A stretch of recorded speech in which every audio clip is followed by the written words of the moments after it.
Fíjense que el tema del amor es un tema central en toda la escritura. Toda la Biblia nos habla del amor de Dios y nos insta a amarnos unos a los otros.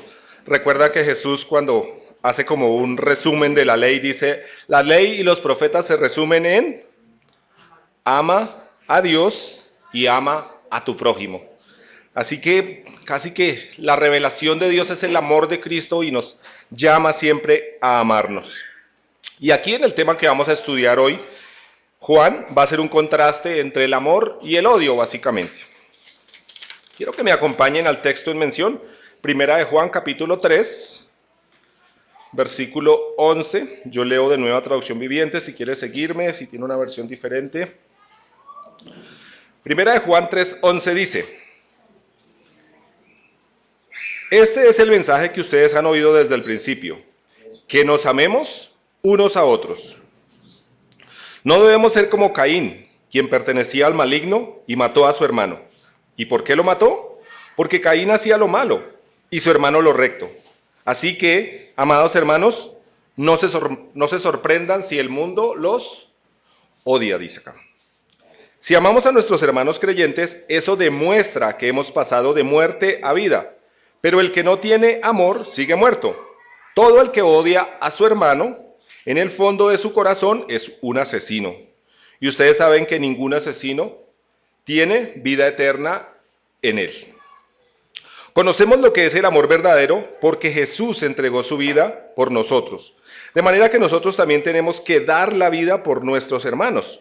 Si alguien tiene suficiente dinero para vivir bien y ve a un hermano en necesidad, pero no le muestra compasión, ¿cómo puede estar el amor de Dios en esa persona? Queridos hijos, que nuestro amor no quede solo en palabras. Mostremos la verdad por medio de nuestras acciones. Nuestras acciones demostrarán que pertenecemos a la verdad.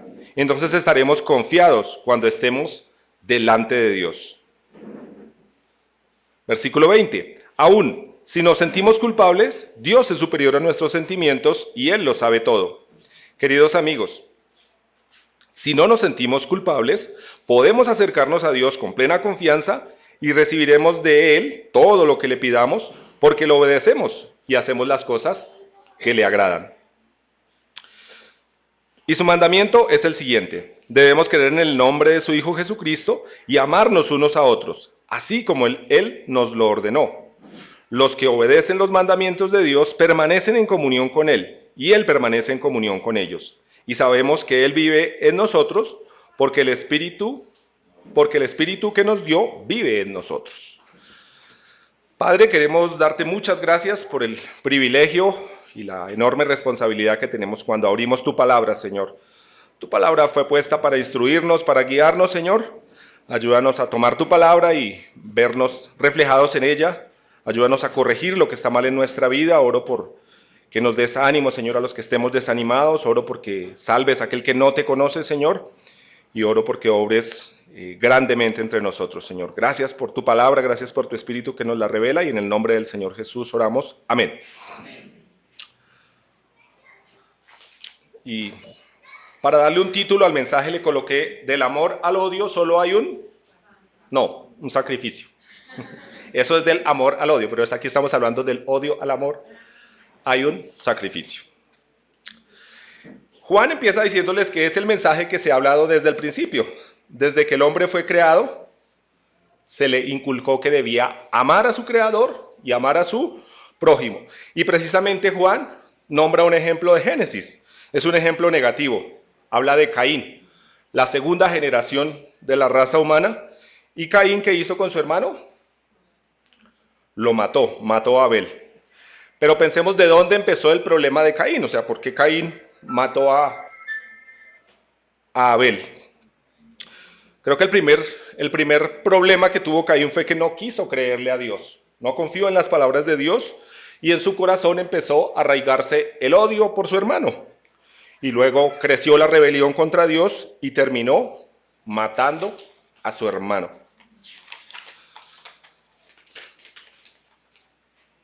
Juan aquí también nos dice, así que no nos extrañemos si el mundo nos odia. O sea, dice que así como Caín mató a Abel, Y este Caín está representando como el sistema del mundo, el sistema de valores culturales que nos rodea.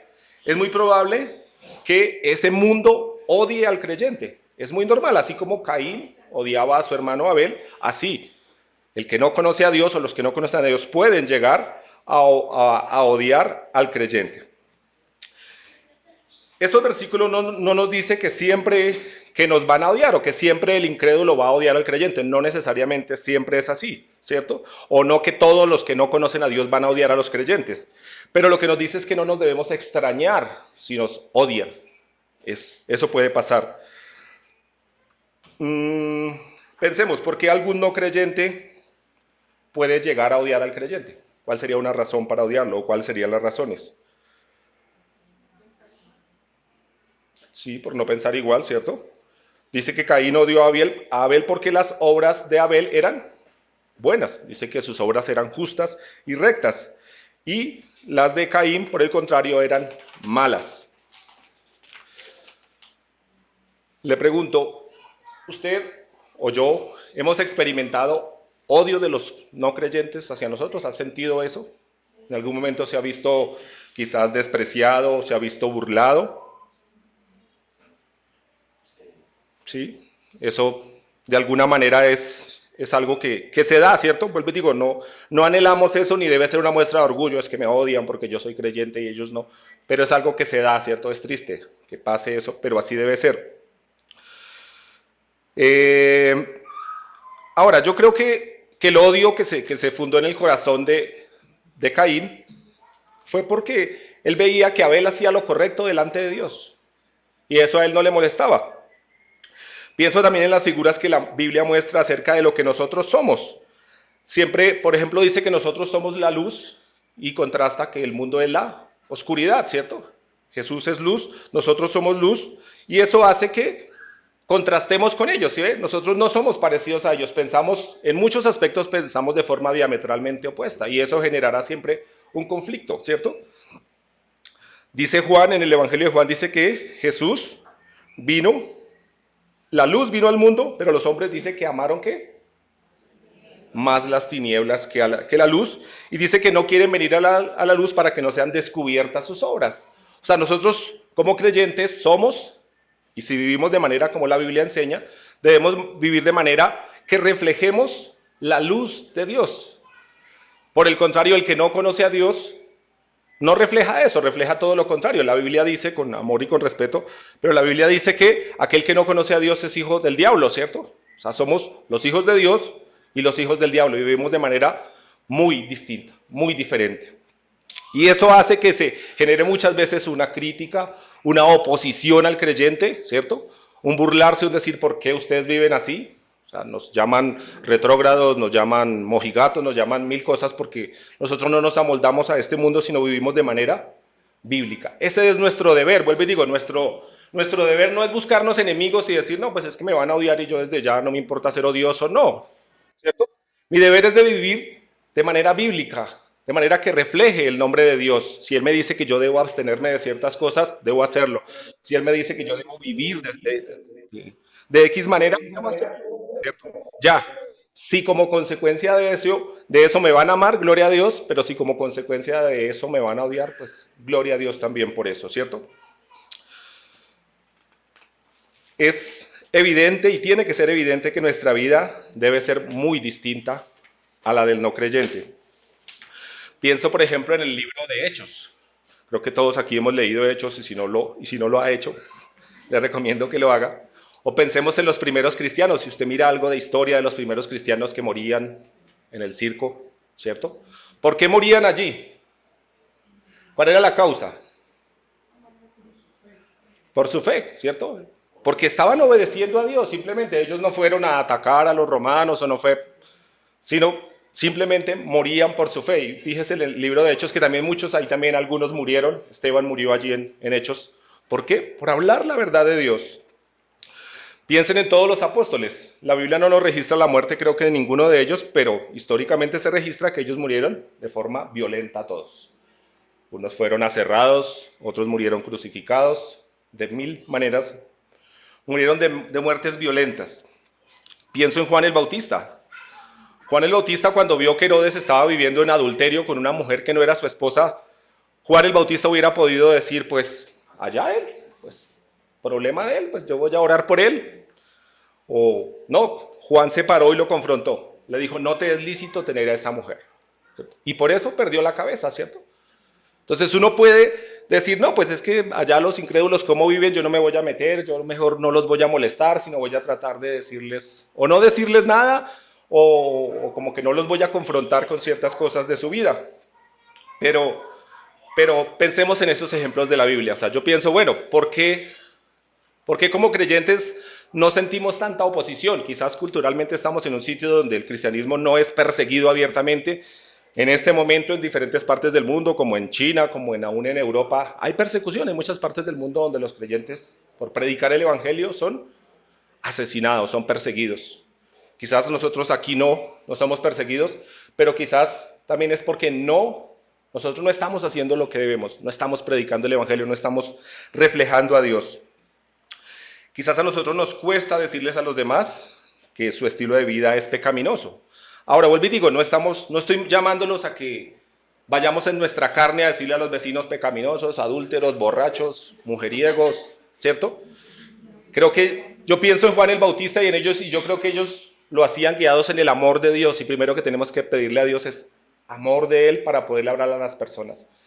Pero pensemos que sí debemos hablarles de su pecado, ¿cierto? Sí debemos confrontarlos, o sea, hacerles ver las dos caras de la moneda, porque es muy fácil que les hablemos a las personas y les digamos Dios te ama y Dios tiene un plan para ti, todo eso es cierto, pero nos cuesta decirle que tienes una vida en pecado y ese pecado te tiene separado de Dios, ¿cierto? Le hablamos de un Salvador, pero fíjese que si predicamos un evangelio de amor, pero no le explicamos al no creyente que está en pecado, pues él va a decir, ¿yo qué Salvador necesito? O sea, ¿un Salvador de qué? Yo estoy bien, estoy económicamente mejor que usted, tengo más salud que usted, soy más joven que usted, estoy lleno de vida, ¿de qué me va a salvar, cierto? Él no entiende acerca de su pecado. No entiende muchas veces que está separado de Dios. Si le hablamos del amor de Dios, bueno, maravilloso que Dios me ame. Él siente que me merezco que Dios me ame, ¿cierto? Pero es porque predicamos casi la cara fácil del amor. ¿A quién no le gusta que le hablen que alguien le ama? A todos nos gusta eso. Pero a pocos les gusta que se les confronte y se les diga que hay algo mal en tu vida, que estás lejos de Dios, que estás separado de Dios. Bueno, les digo, pero nos cuesta hablarles a las personas. Y más bien como que yo pienso que la iglesia actualmente está muy adormecida en ese aspecto. Nosotros como que seguimos más bien las modas del mundo y queremos parecernos a ellos más bien. Muchas músicas que hoy en día se utilizan cogen canciones seculares y las adaptan con músicas cristianas. Yo digo, ¿qué hay detrás de eso? O sea, ¿cuál es el propósito? Porque una canción ha sido popular, entonces pongamos una letra cristiana para que eso evangelice, o queremos es como congraciarnos con ellos. Quizás también vemos sus programas de televisión inmorales, ¿cierto? En vez de pararnos y confrontar y decir, me parece que un creyente no debería ver esta novela porque muestran desnudos, porque las mujeres están mal vestidas allí, porque utilizan un vocabulario soez, porque viven en adulterio. Pero nosotros lo que hacemos es contarnos la novela. Si vio la novela, uy, está pero espectacular. Yo digo, bueno, cantamos sus canciones morbosas. O sea, ¿cuántos artistas hoy en día, los más famosos que hay en el mundo, los más populares, su música es terrible, sus letras son absolutamente perversas? Pero nosotros tarareamos sus canciones y, ay, sí, tal cantante, uy, sí, mire que ganó un Grammy y son admirados y no sé si le damos like a sus perversiones. Pero quizás lo que queremos es encajar en el mundo. Nos da pena decir, no, es que yo no estoy de acuerdo con esto. Yo no estoy de acuerdo con este cantante. Puede que sea el más popular y puede que saque en alto el nombre del país porque gana no sé cuántos premios. Pero si sus letras están promoviendo la pornografía, la sexualidad desordenada, el homosexualismo, yo creo que un creyente no debe participar de eso, no debe escuchar esas músicas, con todo el respeto lo digo. Ahora, aclaro aquí que no estoy diciendo que toda la música secular, todos los programas y todas las cosas que el mundo hace, las películas o los videos de internet, todo es malo, pero sí creo que hay un muy alto porcentaje de cosas perversas. Que el creyente no está viviendo de forma diferente, sino ve los mismos programas y escucha los mismos chistes de doble sentido y se ríe con ellos. No estamos marcando la diferencia. Y quizás por eso no nos persiguen, porque estamos viviendo exactamente como ellos. estamos dejando por el piso el nombre del Señor cuando vivimos de esa manera. Los creyentes somos llamados a ser luz en un mundo oscuro, ¿cierto? No nos está llamando a decir, somos luz en un mundo que vive en la claridad, no. Nos está contrastando dos mundos diferentes. Creo que no debemos reírnos y disfrutar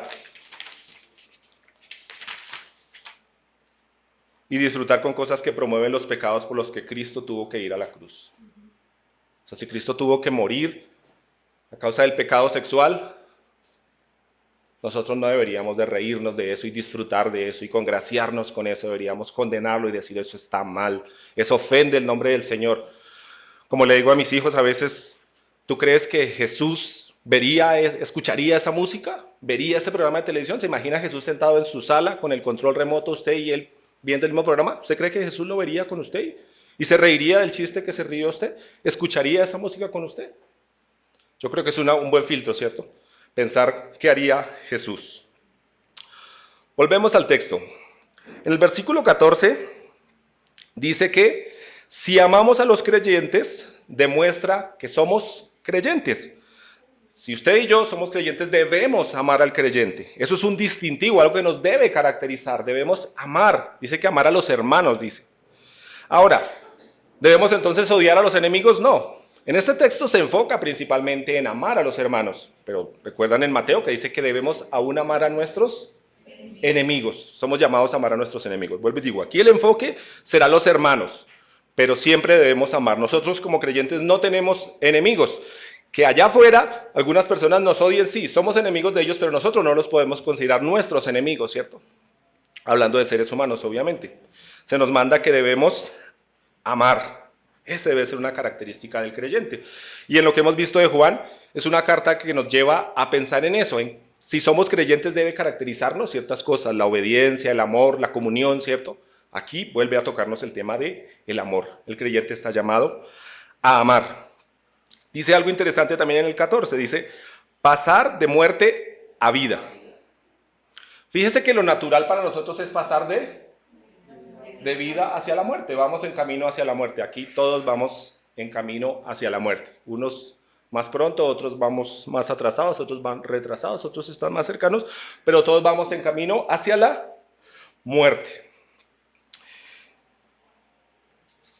Ahora, aquí también me gusta el contraste que hay. El contraste aquí es que el creyente está vivo y el no creyente está muerto, ¿sí ve? Siempre nos compara con cosas que son contrarias, luz con oscuridad y aquí es muerte con vida. Los creyentes estamos vivos, y el que no tiene a Cristo en su corazón está muerto básicamente. Pero, mirando el contexto de la Biblia, cuando morimos, si morimos sin Cristo, vamos a morir muertos. ¿Les parece que tiene sentido? Vamos a morir muertos. Si una persona está sin Dios, está muerta y si se muere, pues se murió, ya estaba muerta, pero se acabó de morir, llamémoslo así. Pero cuando tenemos a Cristo, nos vamos a morir vivos.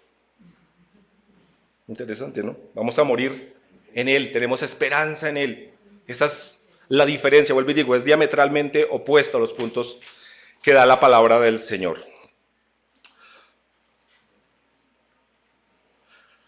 Retomando otra vez, el amor debe caracterizar al creyente. Ser creyente y no amar, o ser creyente y odiar es absolutamente contradictorio. El creyente no puede albergar odio en su corazón. Tiene que caracterizarlo el amor. Y dice que el odio es igual al asesinato. Dice, no, pues una cosa es que yo tengo mi bronca con cierta persona, pero tampoco pienso en matarla. Pero piense que si tiene odio en su corazón, es usted un asesino potencial. Solamente está faltando una oportunidad que se dé y se matan. No ve usted las noticias y uno dice, pero se mataron, eran dos hermanos, mejor dicho, estaban muy bien, eran súper amigos, era una pareja de esposos y el uno mató al otro. Pero, o sea, ¿cómo pasó eso? O sea, creo que en ese sentido podríamos decir que es cierto que del amor al odio hay un paso nada más. O sea, de un momento a otro puede generarse eso. Así que sí, tenemos que no permitir el odio porque somos asesinos en potencia. Una pregunta, ¿cómo está el odiómetro en su corazón? Los carros tienen algo que se llama el odómetro, que es donde va marcando los kilómetros que el automóvil va recorriendo. Pero yo le pregunto, ¿cómo está el odiómetro en nuestro corazón? ¿Su nivel está en cero, está en medio, está en alto? El verdadero creyente perdona, sin importar qué pasa. Ahora, no estoy hablando aquí, pensemos en que una persona que es violadora, ¿qué tenemos que hacer? Tenemos que perdonarla, sí, pero eso no implica que no debamos denunciarla, que no debemos ponerla delante de la ley, ¿cierto? Pero yo puedo llevar a alguien a la ley, ¿cierto? Sin necesidad de estarlo odiando, ¿cierto? El creyente verdadero confronta el pecado de los demás y eso no implica que no lo ame, más bien, por el contrario, es porque lo ama, que lo quiere confrontar con su pecado porque sabe su destino eterno. El creyente denuncia a aquel que hace el mal, ¿cierto? No estoy diciendo que si el ladrón, entonces por amor, ay, yo lo amo tanto que no lo voy a denunciar. No, él necesita ser corregido por las autoridades y a veces es necesario entregarlo. O si un esposo abusador de sus hijos, de su esposa, necesita ser denunciado y entregado a la ley. Pero eso no implica que no se le ame, por el contrario. Pensemos en qué es el amor verdadero. Con tanto vallenato y con tanta novela turca, nos cuesta un poco definir lo que es el amor, ¿cierto? Hoy en día la palabra amor yo creo que es la palabra más utilizada. Yo no sé si podemos hacer la prueba un día, hacer un domingo que nos paremos aquí, cuántas canciones no utilizan la palabra amor o sus derivados o esa palabra del amor. Pero la televisión, cuántos comerciales, cuántas novelas, cuántas canciones seculares. La palabra amor yo creo que es una de las más utilizadas. Y precisamente porque es tan utilizada, yo creo que se ha perdido muchísimo el significado de la palabra. Pero Juan dice, conocemos lo que es el amor porque Cristo murió por nosotros. La Biblia aquí no nos hace una definición técnica de lo que es el amor, pero nos da un ejemplo de lo que es el verdadero amor. Ustedes y yo como creyentes hemos experimentado el único verdadero y perfecto amor. Y ya sabemos lo que es la definición del amor, porque hemos sido amados de esa manera, de forma incondicional, ¿cierto? Ahora, Juan aquí resalta que el amor es algo práctico, no como los pingüinos esos que salen en la televisión. Bueno, yo no sé por qué se me viene esa idea a la cabeza. Había un comercial hace unos años, no me acuerdo, de unos dulces, algo así, y había una persona tal vez como en las labores diarias de su oficina, unos pingüinos pasaban y le pegaban así. ¿Sí la recuerdan el comercial? De Halls era el comercial, muy bien, gracias, amor. Y era como que él estaba y esos pingüinos le traían frescura y entonces su vida cambiaba. Y creo que la idea moderna de lo que es el amor es como eso, como que yo estaba por ahí, llegó el amor y me enamoré de esa persona y ella era casada o él era casado, pero es que el amor, es que yo lo amo y parece que eso justificara el pecado y decimos el amor y ay. Pero el amor no es como eso, no es como un golpe, algo que me llegó de improviso y me arrastró y fui llevado hacia ese lado. No, el amor es más que una emoción y un sentimiento. El amor está basado en una decisión. Yo decido amar o decido no amar a las personas, ¿cierto? Yo decido amar, yo decido perdonar, yo decido dar, ¿cierto? O sea, piensen en esa persona que a usted le cuesta, que quizás usted lucha en su corazón por esa persona, pero piense que quizás antes que eso ha tenido personas a las que le ha costado. Digamos, cuando uno pelea con su esposa, hay momentos en que está enojado y dijo, y gritó, pero uno dice, pues, puede que ella esté equivocada, pero yo tengo que perdonarla y tengo que amarla y como que cuesta bajar de ahí y luego decir, sí, está bien. Y yo decido que la voy a perdonar y decido que voy a avanzar con ella y ya, con el tiempo esa rabia que tenía bajó, ¿cierto? Pero nos puede costar un poco más con una persona ajena que nos ofendió, ¿cierto? El vecino, el familiar, alguien que el jefe puede ser alguien de los más odiados en la lista. Nos puede costar. Ahora, Jesús dio su vida mostrando lo que era el amor verdadero. Y fíjese que Jesús no murió por personas buenas, ¿cierto? O sea, nosotros todos éramos enemigos de Dios. Porque habíamos pecado, porque lo habíamos ofendido, porque gracias al pecado Jesús tuvo que morir en la cruz, ¿cierto? Si la raza humana no hubiera caído en pecado, no hubiera sido necesario el sacrificio de Cristo. Pero a causa de nuestro pecado era necesario y Jesús murió por personas malas, no por personas buenas, no por personas que se lo merecían. Y ese es el ejemplo de lo que es el amor. Amar al que es difícil. Uno de los versículos que más me gusta en la Biblia, que fue de los que estudiamos en el campamento, es el que dice que el amor cubrirá multitud de pecados. Y como que alguna vez me tocó enseñar acerca de eso en otro lugar y pensaba en eso. O sea, pienso como las paredes, que usted le clava puntillas y la arregla, entonces cuando llama al Señor que la va a pintar, entonces Él quita todo lo que está allí, saca, la arregla, le hace un parche, la arregla, luego la pinta y ya no se vio nada más. Todo quedó perfecto otra vez, como si nada hubiera pasado allí. Quizás en el caso de los seres humanos no es tan sencillo como eso, porque mi hermano, mi vecino, mi familiar tiene defectos. Pero la Biblia dice que mi amor debe cubrir esos defectos. No dice que debo quitar esos defectos como el ejemplo que le doy de la pared, ¿cierto? No voy a quitar las imperfecciones de él. No se me llama a eso. No se me llama a ir a quitarle los defectos que él tiene. Se me llama es que los cubra y lo ame. Entonces es como que mi hermano es feo a mis ojos, pero entonces yo utilizo algo que se llama pintura del amor y lo cubro y ahora me parece hermoso y ahora lo puedo amar, ¿cierto? No es decir que él no tiene eso, yo sé que lo tiene ahí bajo la pintura que yo le acabo de poner, pero lo debo amar. Eso es el amor, algo que cubre el defecto del otro.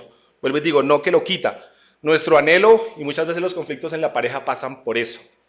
Porque nuestro deseo es cambiarla a ella, no, es que ella tiene que dejar así, ella tiene que no ser así, ella tiene que ser como yo le digo que tiene que ser. Y creo que los que estamos casados hace un tiempo sabemos que eso es el primer problema que se tiene. Mi esposa me diciendo que silencio, que cambie de tema. Lo que debemos es amarla a ella tal como es ella, y así se nos llama a amarnos entre hermanos, ¿cierto? No le pasó en el campamento que uno allá como que compartir esos 3 días, uno ya, ay, este sí como es, habla mucho, este come mucho, este ronca para el dormir, este juega fútbol todo feo, pasar, compartir mucho tiempo genera conocernos más y conocernos más empezamos a encontrar los defectos que tienen los demás. Quizá por eso a muchas personas les gustan las iglesias grandes porque en esa iglesia entra y se conoce con 2 o 3 buenos días, ¿cómo está? Amén, hermano, y sale y no sé. Pero el interrelacionarnos siempre va a traer que nos conozcamos y al conocernos vamos a chocar. Eso me pasa en el trabajo. Yo creo que ellos a veces no pueden conmigo. Porque resulta que hay compañeras que viven en la mentira. O bueno, tal vez uno también vive en ese momento, pero entonces uno trata de corregirlo de lo que uno también estaba. Entonces, una compañera, no, yo soy viuda. Y todos, ay, pobrecita, eres viuda. Digo, sí, es que mi novio murió en la pandemia. Y yo le digo, ¿cómo no eres viuda? No eres viuda. Dijo, sí, es que mi novio no era tu prometido, pero más no era tu esposo. O estuvo casado, pues es el Señor. Es muy diferente. Y ella, no sé si en serio, no sé si me acerca. O sea, yo lo dije con todo el amor y con todo el cariño y ubicándola y diciéndole la verdad. Entonces, a veces nos confrontamos con eso. O sea, nosotros tratamos como de corregirlo por amor, ¿sí? Pero a veces la gente no, eso es como loco. O sea, viene a decirme cosas que cuántos años de pronto ya venía, pues, en una reunión. Seguir lo mismo. Pero, pues, ahí es donde dice el Señor que a veces uno dice, el Señor lo pone a uno para florecer ahí. Para ser luz, debemos ser luz del Señor donde quiera que vayamos. Ahora, los versículos que leímos de Juan también nos dice que el creyente debe estar dispuesto a dar la vida por sus hermanos. Y en casos extremos puede referirse a literalmente dar la vida. Si un hermano, no sé, está ahogándose, yo creo que debo ir y tratar de salvarlo, ¿cierto? O no sé, hay momentos en que sí puede referirse a entregar mi vida literalmente. Pero más comúnmente se refiere a estar dispuesto a sacrificarme por él. Eso es el amor. Quitar mi comodidad para que el otro esté bien, ¿cierto? Eso es el sentido del verdadero amor, quitar mi comodidad, pero a todos nos gusta como que yo estar bien y bueno, los demás pues bueno, ahí miramos, por mucho voy a orar por él, pero utiliza el ejemplo de que si un hermano que tiene necesidades materiales y yo tengo con qué suplirse, las debo hacerlo, ¿cierto? Entonces, eso nos debe hacer pensar, o sea, sí estamos preocupados por las necesidades de los demás, estamos pensando en ellos, bueno, tal persona, pensemos en las personas que no han venido, que no han vuelto, que no están este domingo acá. Quizás debemos pensar esas personas por qué no están, bueno, es que están, no sé, desanimadas, tienen problemas económicos, están enfermos. Quizás deberíamos preguntarnos esas cosas. No está de más llamar a esa persona que no estuvo hoy y decirle, oye, te extrañamos, ¿qué ha pasado? ¿Estás bien? ¿Necesitas algo? Y así, todo el tiempo vivirnos quitando del centro, porque nosotros pensamos es en mis necesidades, ¿sabes? Que yo tengo que pagar eso, entonces mi preocupación es mi dinero y todas las cosas. Me molesta cuando tengo que preocuparme por el otro, decir, ay, es que tal hermano está pasando algo y eso implica ponerme las chanclas a las 3 de la mañana y salir a ayudarle o levantarme y orar por él o hacer muchas cosas, ¿cierto? Entonces, eso es, pero el amor es eso, el amor es más que palabras. Ahora, no estamos diciendo con esto que no es necesario verbalizar el amor. Creo que es bueno hacernos saber que nos apreciamos, ¿cierto? Nos pasa sobre todo, o me pasa a mí mucho, yo soy muy seco en esos aspectos, me pasa con mis hijos y con mi esposa de decirles te amo, decirles eres importante. Es necesario verbalizar estas cosas, pero no se queda solamente en palabras, ¿cierto?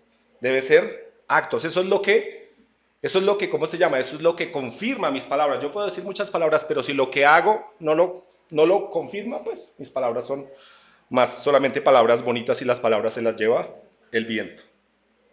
Me recuerda el chiste de unos enamorados que hablaban por teléfono y él le decía, yo por ti bajaría a la luna, yo por ti atravesaría los valles y subiría las montañas, haría tantas cosas, y ella por el teléfono le salían corazoncitos y bueno, y ella suspiraba y de pronto ella le dice, amor, ¿y por qué no vienes a recogerme al trabajo? Y él le dice, no puedo. Ella le dice, ¿por qué? Dice, porque está lloviendo.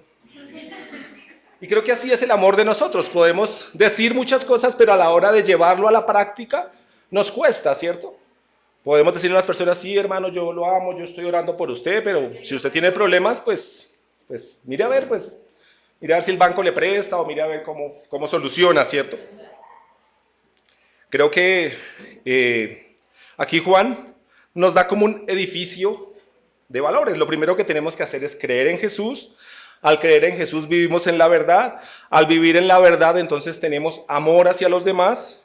Y al tener amor hacia los demás, vienen las acciones o las obras justas y correctas que debemos hacer. Pero todo se basa en creer en Jesús. Querer hacer las buenas acciones o querer amar a las personas sin tener a Dios en el corazón es imposible. No podemos, precisamente por lo que Juan nos decía hace un segundo. El verdadero amor es que Cristo entregó su vida por nosotros y ese amor es el que cambia nuestra vida. Ese amor es el que nos enseña lo que es el verdadero amor. Y cuando ese amor ha sido derramado en nuestros corazones, ahora sí podemos entregar ese mismo amor a los demás.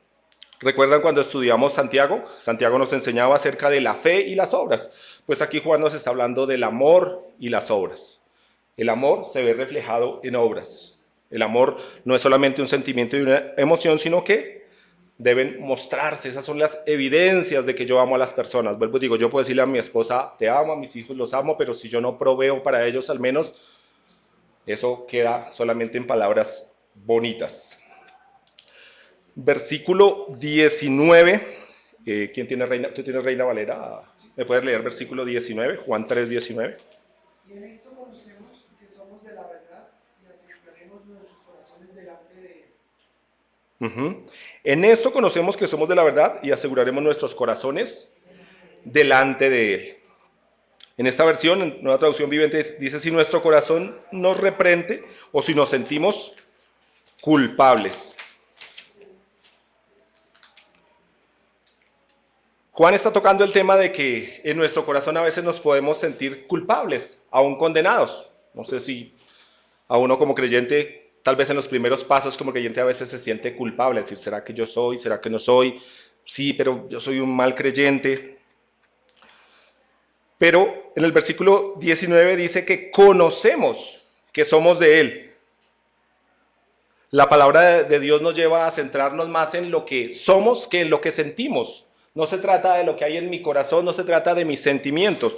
Se trata de la convicción, de saber, de tener certezas. Nosotros somos, más bien, no basemos nuestras decisiones o nuestra relación con Dios en lo que sentimos, porque los sentimientos, pues, son estados de ánimo y son eso, estados, cosas que son pasajeras. Hoy las experimento, hoy me siento muy bien, hoy me siento más espiritual que nunca y canto y danzo y doy gloria a Dios, pero al siguiente día me siento mal y entonces los sentimientos son fluctuantes, demasiado fluctuantes. Y es imposible vivir una vida cristiana que dé fruto si vivimos basados en nuestras emociones. Porque las emociones, vuelvo y digo, son tan pasajeras. A veces, nomás lo que uno come puede afectar sus emociones, ¿cierto? Si durmió bien, se levanta uno pleno, pero si se durmió 2 horitas, 3 horitas, o si tuvo pesadillas, se levanta completamente. Entonces, muchas cosas alrededor nuestro afectan mis emociones. Pero por eso es que no vivimos de emociones. Ahora, ¿son malas las emociones y los sentimientos? No. Dios me dio las emociones y sentimientos, pero las emociones deben estar sujetas a mis convicciones, a lo que yo soy. Soy un hijo de Dios y ya. No importa si no me siento hoy un hijo de Dios, la Biblia me llama a basarme en las convicciones y no en las emociones. Le pregunto a usted, ¿usted ya recibió a Cristo en su corazón? Si eso es así, entonces usted ya ha sido perdonado completamente, lo dice la Biblia. Usted va para el cielo, lo dice la Biblia. Usted tiene la vida eterna asegurada, lo dice la palabra de Dios. Eres un hijo de Dios, eso dice la palabra, punto. Y como consecuencia de eso es que empiezas a vivir, a tener amor hacia los demás, como consecuencia de tener estas convicciones. Ahora fíjese que uno no dice, o mis hijos no dicen hoy como que sí me siento hijo de mi papá. No, saben que son mis hijos, a veces puedo enojarme, puedo castigarlos, perdón, pero ellos no se sienten que no son mis hijos, o espero que no se sientan así, ¿cierto? Mis convicciones están sobre todas las cosas. Yo no me siento, es mi papá y ya. No importa cómo me siento, sigo siendo su hijo.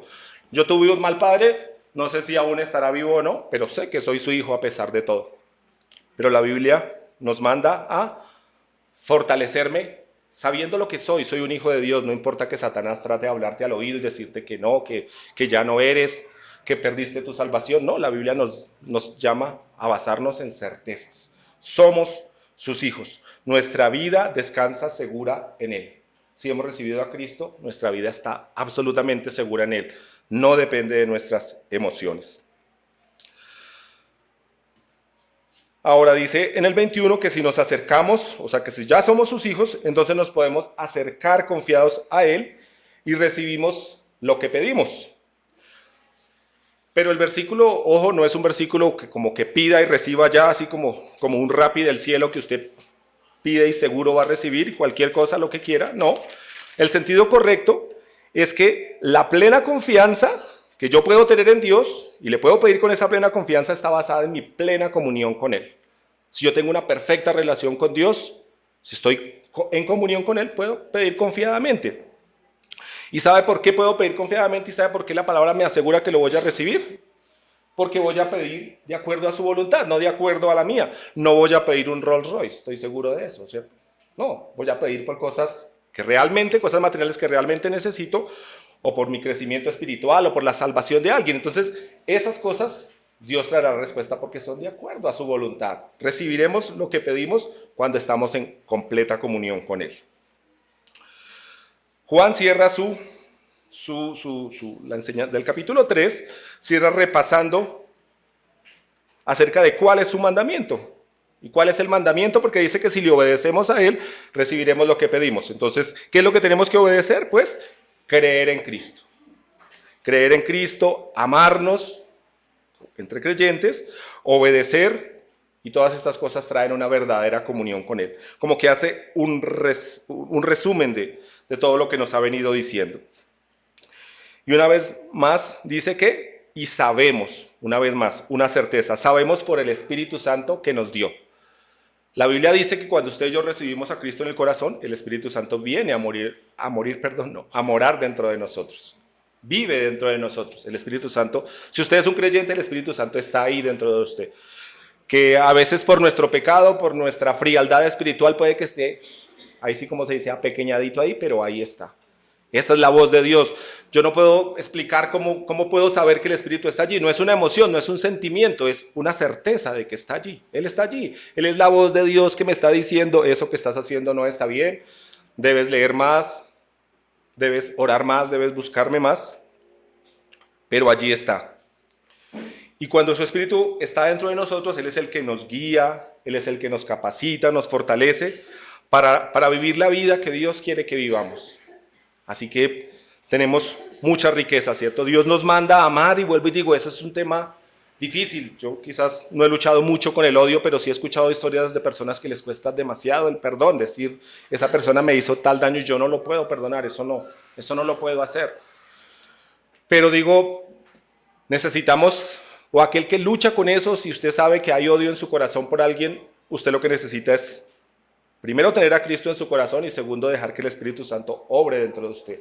En sus fuerzas es imposible que pueda haber un perdón, pero con las fuerzas del Señor, guiado por el Espíritu Santo, usted puede perdonar aquello que a los ojos del mundo es imperdonable. Porque para el mundo es decir, no, yo perdono, pero no olvido.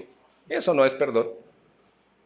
¿cierto? O bueno, perdonar no implica necesariamente olvidar, porque a uno no se le olvida lo que le hicieron y lo que le pasó, pero sí es recordarlo con tranquilidad, de decir, ya le entregué eso a Dios, a pesar de lo violento, de lo triste, de lo doloroso, de lo dañino que fue a mi vida, pero yo lo puedo perdonar y allá Dios lo que quiera hacer con esta persona.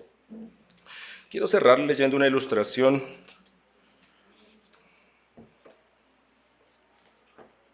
Se llama La prueba del amor.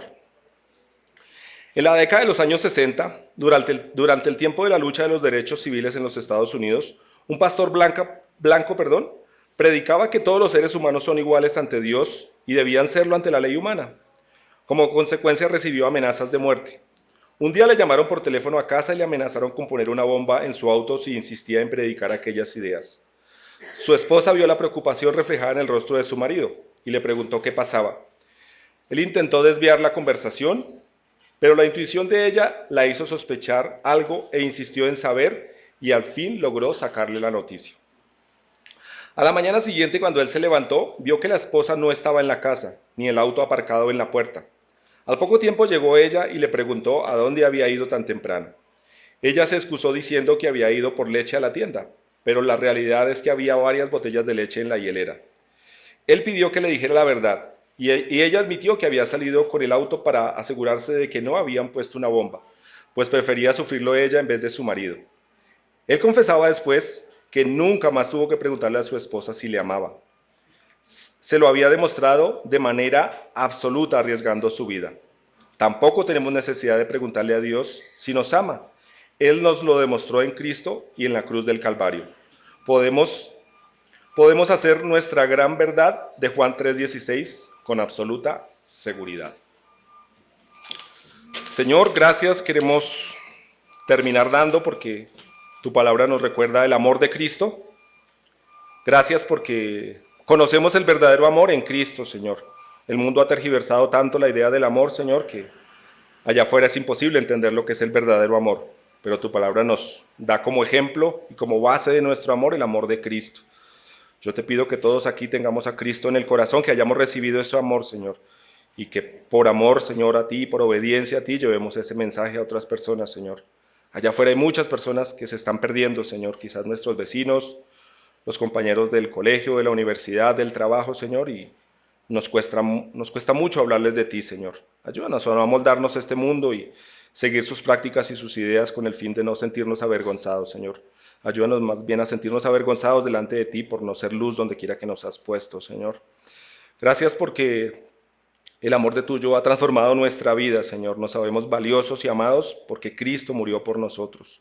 Ayúdanos a llevar este amor a nuestros hermanos, a compartir, Señor, a tener amor a pesar de que entre nosotros tenemos muchos defectos y muchas cosas difíciles de aceptar.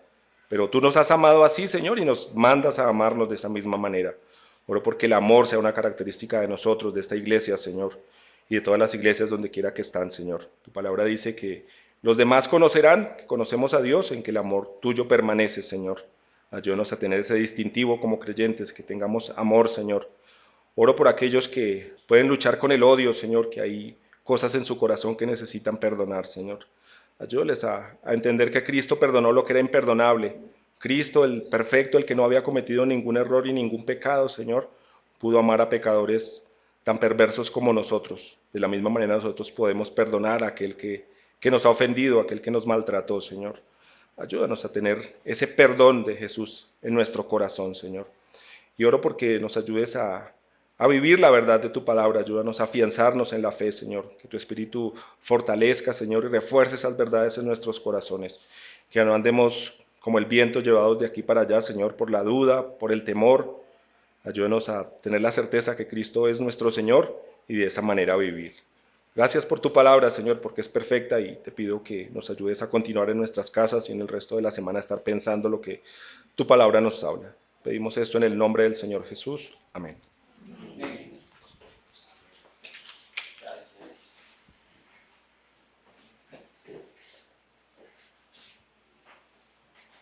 Mis hermanos, entonces, gracias al Señor. No sé si Santi querías decir algo más.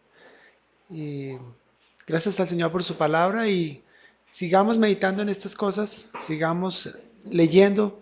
Primera de Juan, no hemos terminado. La idea es seguir todavía el mes de diciembre ah, estudiando el libro y gracias al Señor por lo que sigue hablando en nuestros corazones a través de su palabra.